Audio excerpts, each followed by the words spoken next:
ginnaaw bi ma sant yàlla julli ci yonent rasulullah sallallahu alayhi wa sallam maa ngi nuyu képp ku fi teew ci turam ak santam jiital ci suma jigéen ñi waaye fàttewuma kenn di am mbégte nag ci ñëw bi tey waaye bu fekkee ne jàpp nañu ne rue 9 mooy Médina tey laay soog a ñëw Médina waaye am na ay rencontre citoyenne yoo xam ne mës nañ ko organiser ci feneen ci Médina kon du sama jëkk ñëw ci Médina di am mbégte nag ndax am na lu ma bett dama ci tontu le dernier intervenant ndax yaakaaruma woon ne dinaa fi fekk mbokk muy Blaise dinaa fi fekk itam ñaari turandoo te loolu yaakaar naa tey lay mës a am ci rencontre citoyenne bu ma bokk lu tax rencontre citoyenne posé nga question lu tax rencontre citoyenne te mënoon na doon meeting wala lu nuroog meeting maa ngi ko doon wax sànq meeting yaa ngi koy organiser naan votel leen ma man nekkuma ci boobu politique nekkuma ci votel leen ma maa ngi ci bokk ci ñi mën a yee électeur sénégalais citoyen sénégalais muy góor muy jigéen muy mag muy ndaw ba bés bu duggee ci centre de vote benn mu war fa dem war a uti li nga xam ne lii mooy gànnaayam mooy carte d'électeur donc inscrire d'abord nga inscrire ba noppi waxtu vote ñëw ba su vote ñëw nga bañ a toog sa kër dem bokk ci ñiy taamu say njiit muy njiitu gox njiitu ki ñuy dugg ci assemblée nationale ndax assemblée nationale député bi ñuy wax dañ koy faral di fàtte waaye député ndawu askan la démocratie représentative dafa wékku ci assemblée nationale ndax démocratie mënut a doon ku nekk bokk ndax loolu mën na ne xëy na ci benn quartier bu ndaw waaye boo jëmee ci réew démocratie représentative moo mën a dox ndax bu boobaa ku nekk day fal ku lay dem kuy dem toogal la ci assemblée nationale waaye fii li ñu jàpp mooy député dafa war a toogal Macky Sall dafa war a toogal Ablaye Wade dafa war a toogal le président de la République jum nañu kon war nañu xam ki ñuy fal kan la war a doon ak ki ñuy fay itam président de la République yeete boobu nag moo tax ñu jub di dox jiital war a am ay toogaay yu ni mel waxtaan déglu wax itam jiital ci lu tax ñu dugg ci politique xam nga dañu naan Abdoul Mbaye c'est un politicien Abdoul Mbaye c'est un politicien mais Abdoul Mbaye c'est pas un politicien comme les autres mës ngeen gis politicien bu xaar ba jàll juróom benn fukki at soog a dugg ci politique politique lu may njëriñ waaw dam ko mos a ragal politique man ci ni ma ko daan gisee ñu koy doxal mënuma fen mënuma tooñ mënuma nax nit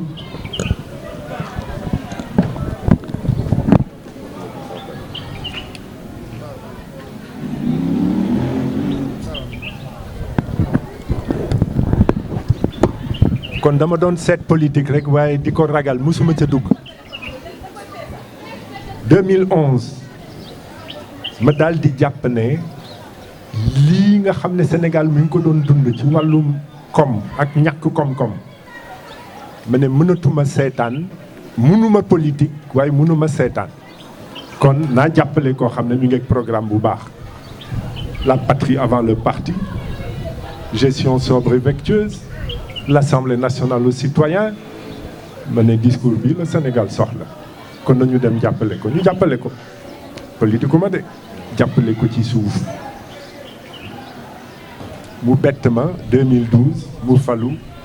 dénk ma premier ministre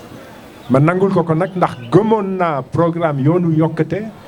jàpp ne bu ma toogee ca premier ministre dinaa ko mën a doxal bu ma waxoon ministre des finances ma ne ko merci ça m'intéressait pas ñu ànd waaye ma mujjee dund yëfu politicien noonu laa ko mën a waxee ndax dina indi itam lu tax ma mujjee dugg ci politique. yëfu politicien mooy loo digaatee loo wax yaa ngi koy wax ndax bëgg ñu votel la boo toogee doxal leneen. yëfu politicien mooy da nga jàpp politique moo war a tax nga am li ngay am muy alal muy kër muy suuf te duñu doy la ah mais loolu nekkatul politique loolu métier naxaate la waaye politique dafa war a des ci nga koy doxal jiital njëriñu askan wi jiital njëriñu réew mi jiital njëriñu gox yi loolooy politique c'est ça la politique. voté leen ma toppatoo leen ma toppatoo leen ba ngeen génn ci jafe-jafe yi ma ne walla boog ngeen door di ci génn am solution. bu ma jógee nag bàyyi ci li ma nekkoon bon nit ñi dañuy wax Abdoul Mbaye milliardaire et loolu amul ndax kenn mënul dund salaire ba pare di nekk milliardaire ça n'existe pas xanaa nga sàcc ay kees ça n'existe pas. waaye mënoon naa toog ci li ma yàlla wërsëgale moi à 29 ans j'étais PDG de banque 29 ans banque de l'habitat bii ngeen di gis 29 ans mënoon naa toog mais bon naa dund ak li nga xam ne lii doon na wërsëg bu jógee ci yàlla et puis c'est tout. waaye ma dugg ci coono bi loolu moo war a gën a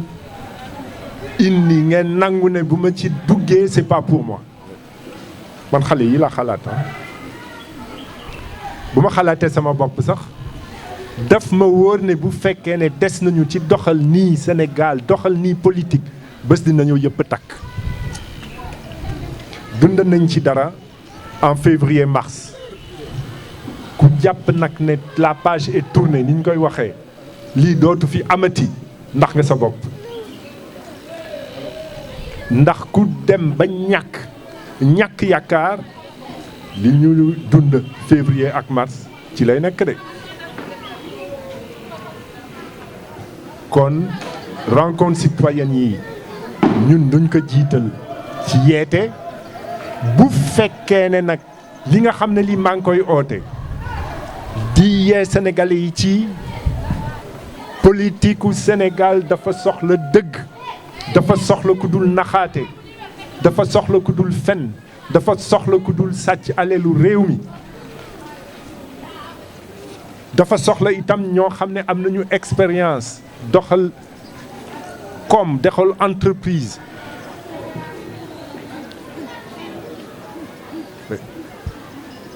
loolu moo mën a génn Sénégal ci jafe-jafe yu ñu nekk de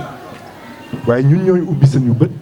ràññi ci politiciens yi ci homme politique yi sax ak politiciens yi kan moo mën loolu bu boobaa ñu taam waaye jiitalu ma man la non ma ñëw nag ci question yi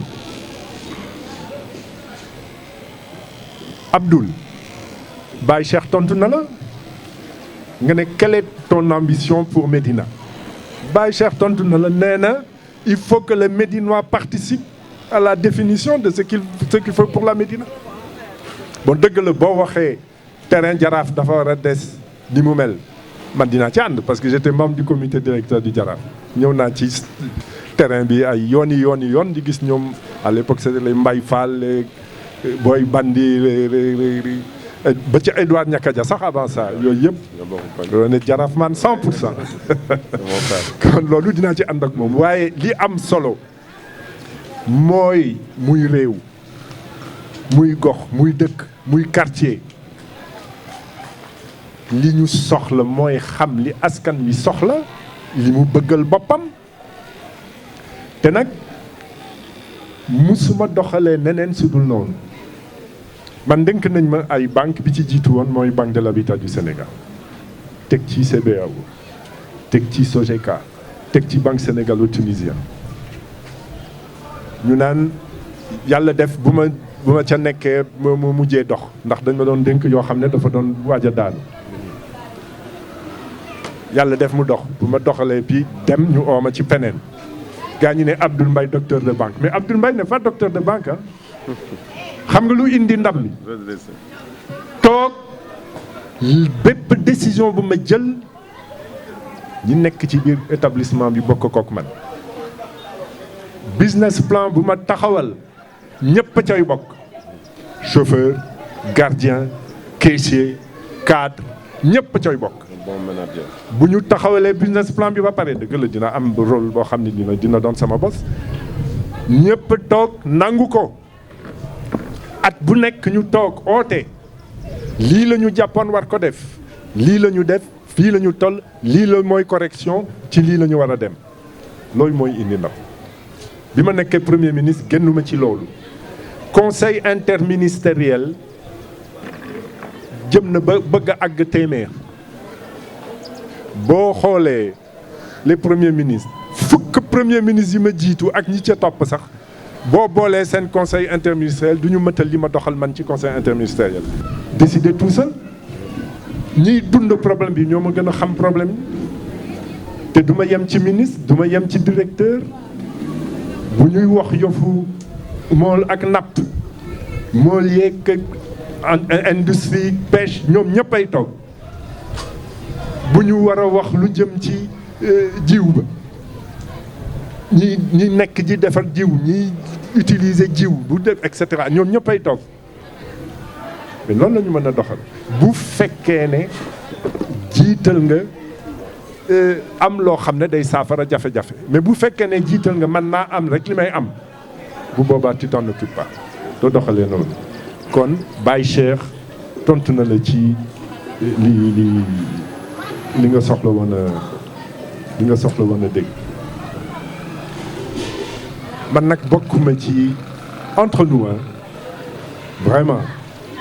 wax naa ko sànq li ma jiital ci muy sama mbëbët mooy yeete bi ma nit ci nangu ñaareel bi bu ma toogee walla ñu xalaat ñi man toog ñoom dinay doxal ni li nga xam ne lii moom laa gëm bu boobaa yëf yi gën a gaaw waaye ma toog ma bañ a toog très sincèrement du ma ci rey sama bopp de donc loolu taxul ma ñëw tey maa ngi fi maa ngi koy dox lii may dox nii maa ngi koy dox muy fii ca Médina muy Kaolack muy Thiès muy Saint-Louis muy ñu ngi koy dox xëy na du saa yu ne la ñuy am ay caméra di filmer waaye ñu ngi ci bés bu nekk moom la ñu tuddee les rencontres citoyennes ba am ci secrétariat national bu ci nekk. Baye Cheikh nag posé na ay questions yu bëri yoo xam ne ça demande réponse précise benn bi muy financement loolu dafa nekk ci suñu programme politique moomul financement moomul alelu réew mi politicien moomu ko lépp loo xam ne teguwul ci yoon ñun duñ ca ànd moo tax ci suñu programme ñu ne critère u financement jigéen du mës a doon critère u politique mës naa toog sax Kaolack ci rencontre citoyenne bu nii mel am ku jóg di jooy loolu benn jigéen naan waaw financement bi ñëwee ñun nuñ ca bokk am ku tontu ci jigéen ñi de ne waaw ñun de buñ la falee ñun ñooy moom financement yi ma ne loolu du ci am loolu du am de ma ne ko loolu du am lii am mooy dañuy gis ay jigéen yoo xam ne ci seen organisation ak ci li ñu jot a doxal ba noppi xam nañ ne bu ñu leen dénkee xaalis financement dinañ ko fay dinañ ko delloo mu mën a jëriñ ñeneen bu boobaa ñooñu la ñuy jox critère objectif ni koy tubaab bi di waxee waaye def ko ci wekku ko ci da nga bokk ak man bokkuloo ak man mais loolu def ko ci sa alal mais bu ko def ci alal bu ñëpp bokk yaa ngi koy akimoo kooku du yoon te yàlla du ko seetaan sax kooku bakkaar la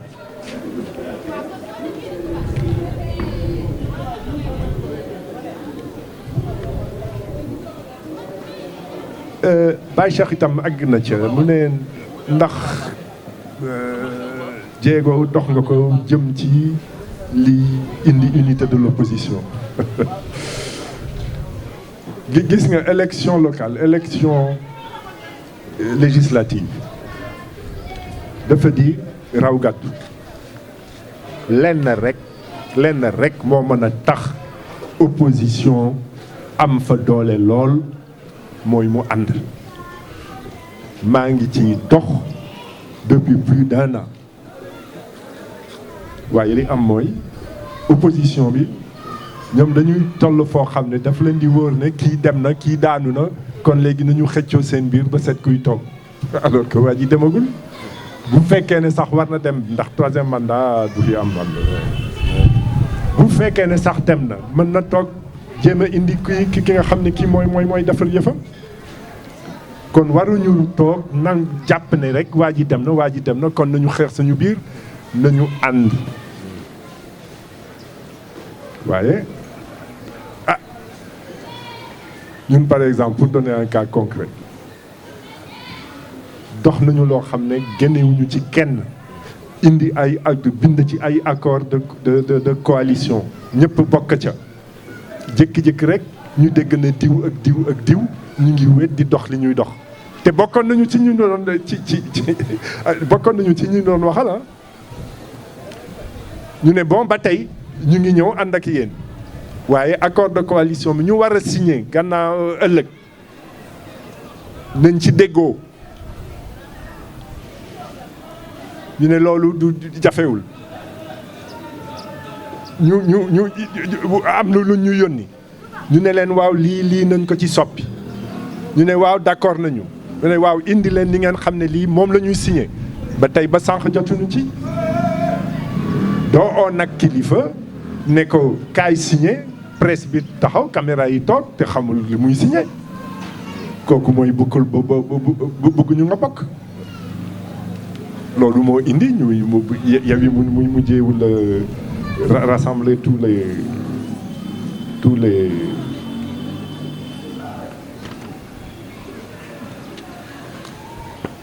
mujjeewul opposition bi mujjeewul manko doon benn loolu rekk la mais ba tey jogaat nañu di ko dox ndax élection yi ñu jëm itam loolu la soxla 3e mandat bi moom alors BRT ak infrastructure yi nga doon wax am na lu ma ci doon wax sànq sax gis nga émergence boo koy uti ak développement comme dëkk mënul bañ a wekku ci li ñuy wax développement endogène boo jàppee war a jaay aleelu réew mi muy jënd lu jógee bitim réew wala lu jógee le financement et infrastructure boo xam ne li ci ëpp mi ngi jógee bitim réew te développement day yéex mën na am sax du ñëw développement endogène lépp looy jaay lépp luy état di jaay dang ci war a rëbb li nga xam ne lii mën na doon njëriñ ci askanu réew la dépense doit être locale loolu moo indi ñun ci suñu programme grand projet yi indi infrastructure yi nga doon tudd ñu ne xëy na mënul ñàkk waaye bu waree am na néew ñun grand travaux la ñuy fay daal lu tax grand travaux lu mel ni xeex mbënd ndax grand travaux ay gas ay teg tuyau ay yëfu maçon loolu mën nga ko defar ba mu jeex te doo soxla bitim réew alal bi yëpp fii lay des loolu moo tax ñu ne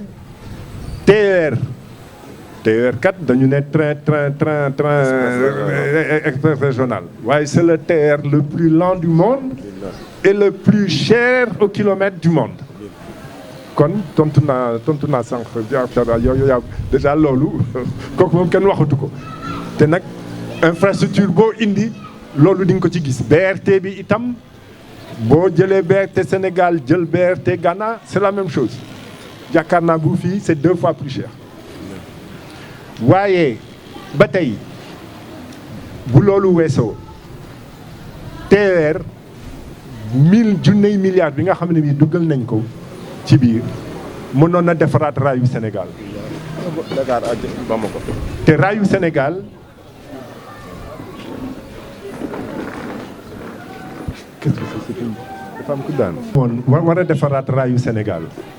ndax wax naa ko sànq amul réew boo xam ne am na émergence nga amoon raay bàyyi ko mu daan ba doxatul ça n'existe pas raay kay danga koy yor di ko améliorer di ko moderniser waaye bàyyi mu daanu moom mënut a ne waaye aleel boobu boo ko dugaloon ci raay da nga koy defaraat ba mu ne cocc raay bi di daw di dem Saint-Louis di dem Touba di dem Louga di dem Kaolack di dem Tambacounda di dem Mali te li ko mënoon a indi mooy aleel boo xam ne boo koy jaay ay sénégalais ñoo cay jëriñoo ndax technologie ba mu nga Cees xëy na di nga jënd ay bopp raay yoo xam ne ça c'est un peu plus moderne waaye li ci des mooy lan defar raay génnewaat raay tabaxaat gaar dundalaat gaar mais loolu Sénégal yi mën nañ ko ba pare nag mu naroon na doon njëriñ ci Sénégal bu boobaa nga daal di yërëm tali Sénégal yi ay milliards nuñ ko ciy dugal ndax raay amul oto yi ñu ngi surcharge di yàq tali yi ñuy defaraat di dugalaat xaalis kon infrastructure mën na baax waaye grands travaux infrastructure par les grands travaux moom mooy njëriñ dëgg ba mën a indi émergence te loolu may wax ci infrastructure yi mën naa ko indi ci industrie waruñu nekk ci di jël usine bitim réew indi loolu mën na ne xëy na waaye amul émergence boo xam ne taxawul ci jël artisanat yóbbu ko ci industrie ban artisanat suñu uude yi dañuy defar ay xoolal lii ça vient de Ngaye Mékhé mais lii mën nañ ko defar ba di ko jaay ci dëkk tubaab yi ndax may naa ko sama benn doomu bàjjenu Mali mais dafa ne mais c'est pas possible ndax jënd naa États-Unis ay mocassin dafa bëgg mocassin waaye yi nga ma may moo ma dàq confection kazalika urus tëgg urus menuiserie mën nañu góorlu ba jël suñu artisanat te loolu mu ngi suñu programme yóbbu ko ci li ñuy wax semi industrie yóbbu ko ci industrie te bu boobaa day doon njëriñ ci ouvrier sénégalais travailleur sénégalais waaye loolu yëpp ci nga mu ànd ak volonté politique bu wóor waaye boo jiitalee lan mooy sama njëriñ man di nga uti marché parce que koo xam ne du coow bu lay jox nga dugal sa poos am marché bu rëy li doon jaar benn jaar ñaar c'est comme ça que ça marche te du Sénégal rek ah c'est un peu partout kon troisième mandat bi dégg nga ci non troisième mandat bi c'est clair gis nga benn ñaar rek moo mën a ne constitution am nañ ko constitution bu ñu bind constitution boo xam ne y a l'esprit moom la tubaab bi di wax l'esprit li ñu bind dafa leer nul n'a droit à deux mandats à plus de 2 mandats consécutifs kon boo defee ñaar nga war a bàyyi di ci indi ne waaw mais mën na doon li mën na doon lale waaw mais ki indi modification constitution bi ak ministre bi ci ànd ak moom ñoom itam wax nañu lu leer ne jeexal na ne mu nee na jeexal na ndax ñaar la ministre de la justice ne non tubaab la c'est clair ñaar la nga bàyyi mais ana wax xajatu fi wax xajatu fi c'est 3 mandats c'est 2 mandats troisième mënut a ne xëy na benn de à la Poutine xam nga Poutine dafa defoon y 2 mandats consécutifs mu def ñaar génn bàyyi Medvedev génn mu dellu si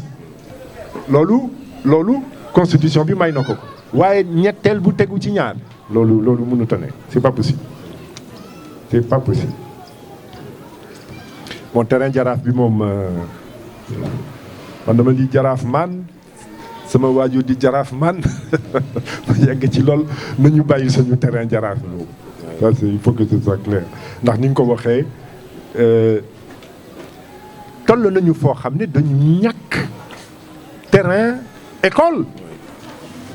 maa ngi dégg xew-xew yi amoon démb ca Ngor Wakam man ci sama bopp jóg naa ndax Ngor foofu laa dëkkoon mais Ngor am nañu école doyul amuñu lycée li ma def mais keroog bi ma ko yégee dafa ma metti ba nga xam ne élèves yi bu ñu jeexalee septième CM2 du ñu am lycée bu ñu duñ mën a dem lycée ndax seen parents yi mënuñu fay paas bu leen yóbbu lycée ci la ñuy bàyyi jàng beneen mais terrain aéroport yaa ngi nii mais na ngeen ma jox leen ci terrain ñu tabax fa lycée ma dox loolu bind lettre yóbbu ko président de la république fayda lu ñu loolu c'est pas leur problème ñu ngi dagg suuf saa yu ñu daggee suuf ñu ngi def ay lotissement joxe dinañ réserver sax école waaye dem ba ci yàgg daggaat ko joxe ko ndax rek jiital nan laa ciy am yow loolu moo ñëw fu politicien nan laa ciy am ah yaakaar naa tontu naa question yi ñu ma posé woon de am de ban moo des jox ko micro. Macky Sall supprimé woon na premier ministre andiwaat na ko est-ce que réew mi Sénégal yow jàpp nga ne mën na dem sans premier ministre. ñaar am na ci mbir mi constitution kenn du ko soppi juróomi yoon ci fukki at ça se fait pas da ngay fay daal sa constitution réew doo ko soppi juróomi yoon ci lu ak gut fukki at te loolu am na fii ci Sénégal kon nañ ci jàpp ne Macky Sall faalewul suñu constitution et c'est triste te nag moo wax la dara politique bi dugg naa ci mais li ko gën a indi mooy 2016 la deuxième réforme constitutionnelle parce que c'était pas nécessaire soxlawuñu woon ko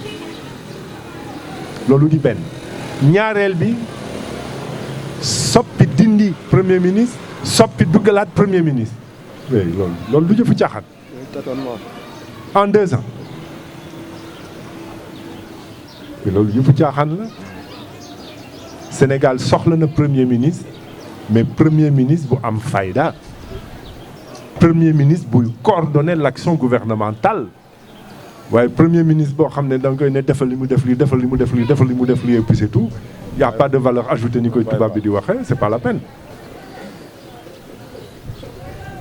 mais premier ministre bi moom man de ci li ma dund on en a besoin ndax président de la République mënut a def lépp mënut a nekk fii di tukki di dem doge avion di naaw c'est pas possible mënut bés bu nekk mu nekk ci ay arbitrage diggante bii ministère ak bii ministère ak bii ministère te loolu foog mu am donc on en a besoin. nga ne la. est-ce que dañ la def loo bëggul nga bañ moo tax nga génn. ah jëm nañ ma def loolu ma bëggul ma bañ de kooku de moom am na. te bu mu jëbi moom tamit nañ ci teg ñu ne ma bon il nous faut un premier ministre politique. il est politique. démb ñu gis ministre de l'intérieur woote. ñu gis ministre de l'intérieur woote la majeure partie parti politique yi ku si mel ni yow démb di suñu dafa ñu fixé prix caution bi 5 millions ñenn ñi ne d'accord nañ ñenn ñi dañ ko war a mën a élever. 15 millions 15 millions. non 5 millions. moom la gaa ñi laajte. waaw 5 millions. ñeneen ñi ne ndax mënuñu ko yokk bañ mu am pëccëgloo te du war a leew teewoo ko sa parti tamit wax teewul fii. ah non man sama parti teew na fa bon mais dama toll foo xam ne ministre bu oote surtout koo xam ne ñu ngi doon ànd. Bon, il y a des questions de préséance man nag doo ma oo rek ma ñëw ah c'est pas comme ça aussi. mais tey pour caution bi yow loo xalaat. li ma ci xalaat mooy li amoon bu yoon bu mujj ba mën na amaat c'est les 15 millions ndax ma wax la ci dara xam nga ñu ngi ci raw gàddu nguur gi li mu bëgg Macky Sall li mu bëgg mooy lu tas opposition. te caution bi ni muy gën a ndaw rek opposition di gën a tas ça le problème ndax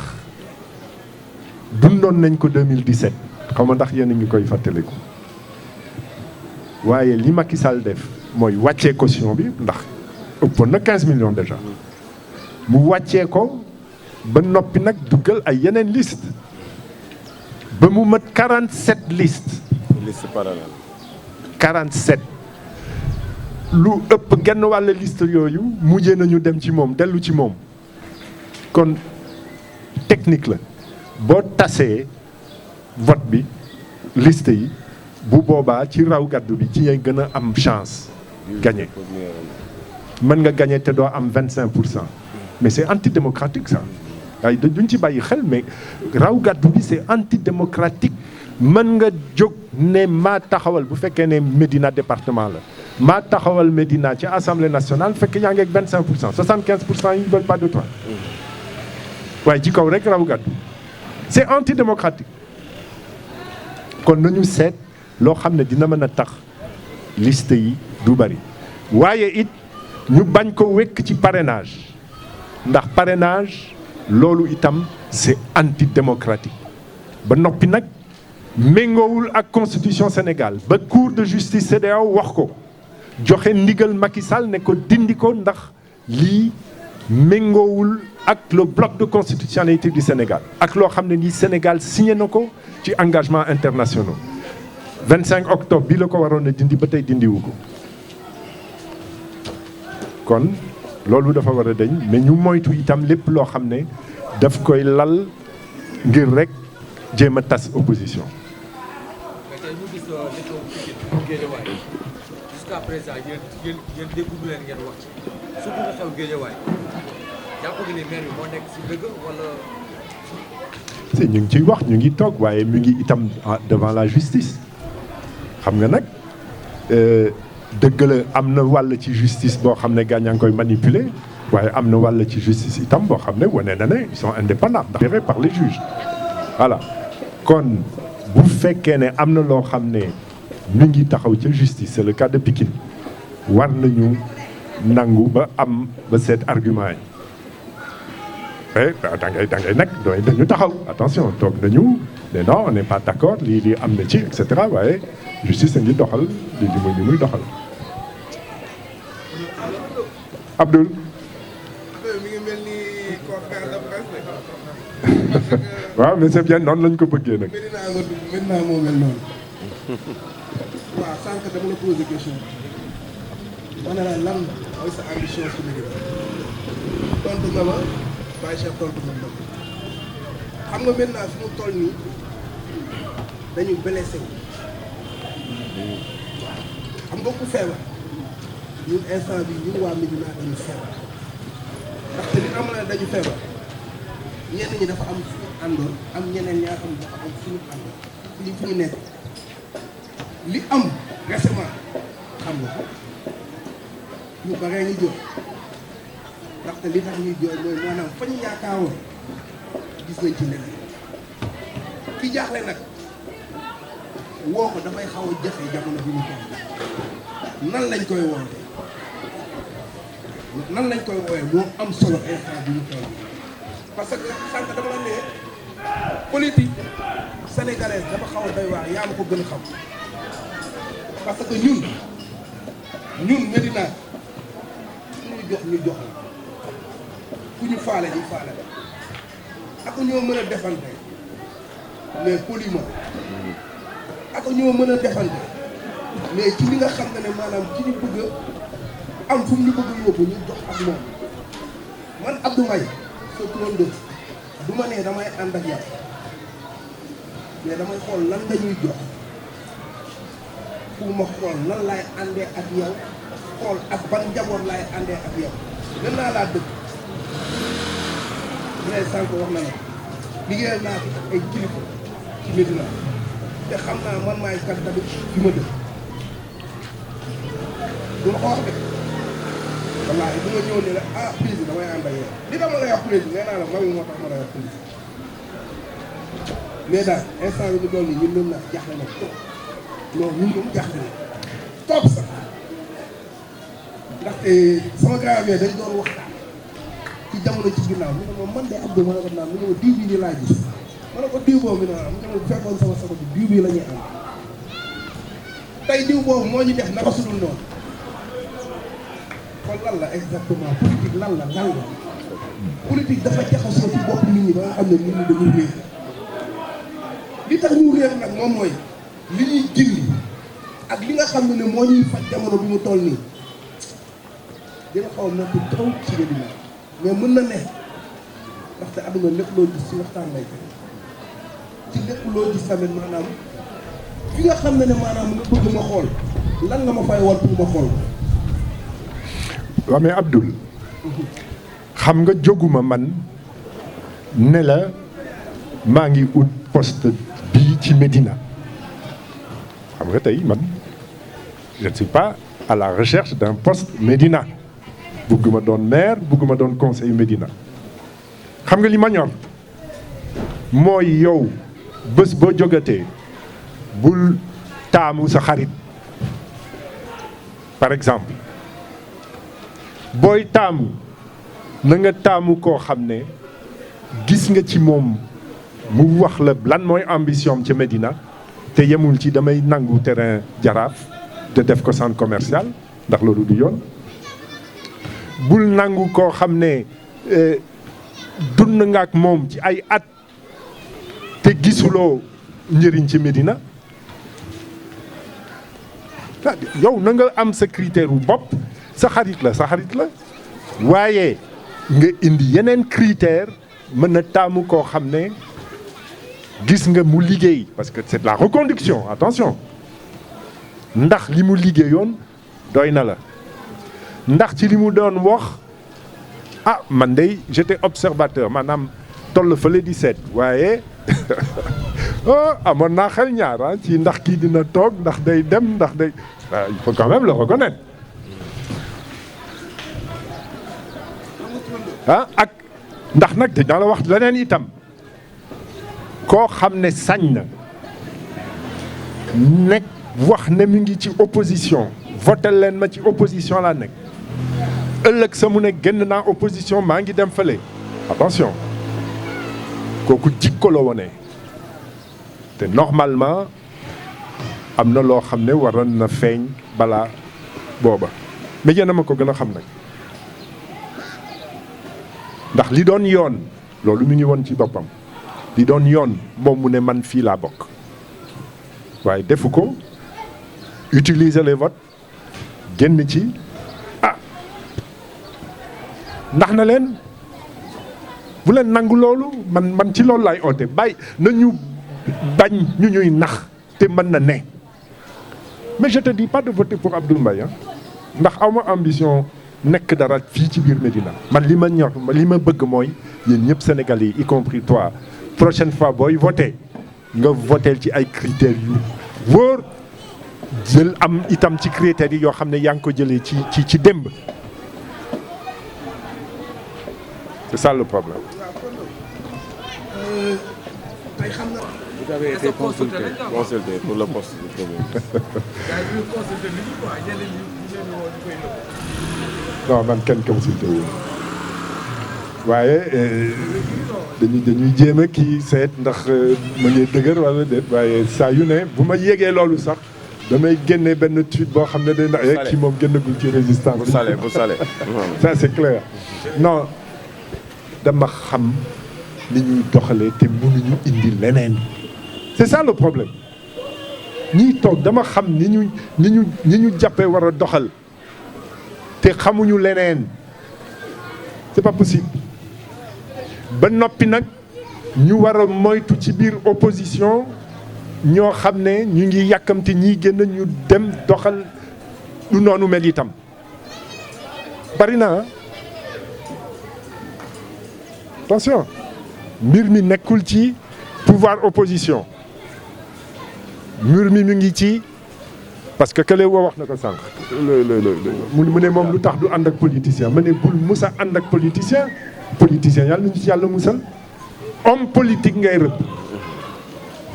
homme politique boo xam ne li ko tax a jóg pour élection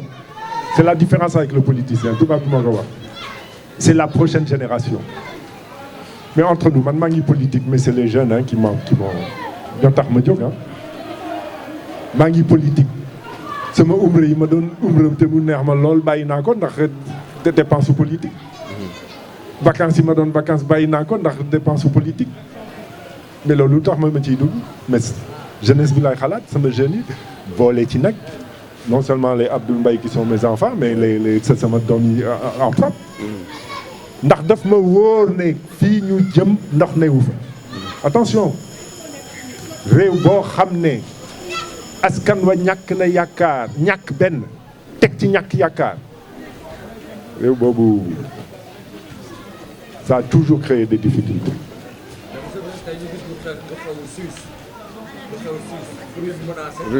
Russie. Poutine menacé les pays africains tey lan moo war a doon suñu taxawaay ndax ñoo gis ne bari pétrole bi boo sànni dina commencé yëpp surtout tamit wax nañ ceeb bi wàññi nañ ko mais tey boo duggee si bëti bi li président di wax toujours boo xoolee du ko exercer toujours dans le sud. bon kooku dina am lu ma ci tontu da nga lire journal Walf de lundi si nga gaañ yi saa yu ñu annonce politicienne lay doon dina néew njëg yi wàcc ni ñu ko bëggee ba noppi nag loolu di wàllu bu tuuti ndax lépp a ngi yokku tout man damay faral di lekk petit cola di yëy petit cola mais petit cola bi ça est passé de 7 000 francs à 10 000 francs le kilo sama jabar te tegal ma ci mais sàccu yi sax yokku na mais naka et puis Baye Cheikh yow yaa indi njëg ji yokku en partie parce que am na wàll boo xam ne mi ngi jógee bitim réew wax nga ko ci pétrole bi waaye bi pétrole bi wàccee lu tax wàcculoo électricité TPS bindoon ne boo wàcculee bu fekkee ne électricité wàccul kon émergence du am nga bàyyi ba mu yéegaat foo jaar mu yéegaat yokk nga droit de douane mais droit de douane bu fekkee ne yokk na lépp yokku nga mbir mi metti rek nga ne gaa ñi di kaas rek nga ne bon dinaa wàññi ceeb wàññi diwlin wàññi suukar mais loolu lu tuuti la ci biir et ça va pas être effectif ndax mënuñu ko contrôler à 100%. mënuñu ko contrôler ba noppi nag jàpp war ko wàññi ci subvention man bi ma nekkee premier ministre li ma jokkoon a def mooy wàññi ceeb wàññi diwlin wàññi suukar waaye teguma ko ci subvention dama ko teg ci concurrence ñu jël suukar bi jógee woon bitim réew di ko dénk compagnie sucrière mu ciy def lu ko neex ma ne non nañ ko jox sénégalais yi ñaata ngeen mën a wàññi ñu ne ma nañ ko wàññi ba ma ne ko en avant état dugalu ci xaalis billets yi cher ba bëgg a dee billet avion yi ñi nekkoon bitim réew war a ñëw mbir ñu metti ñu ne Air France wàññi leen ñu ne duñu wàññi ma ubbil Corsair ma ne Corsair kaay leen def kii bi affaire bi wàññeeku de 35%. defuñu ci subvention mais état soxla xaalis déficit bu dul jeex muy génnee subvention mënu ko c'est pas ba pare nag yëf yaa ngi yokku c'est pas fini ndax le blé mi ngi yokku Ukraine c'est le deuxième exportateur après la Russie mi ngi yokk nañu mburu mi il y a pas longtemps dinañ ko yokkaat parce que c'est pas possible. Voilà.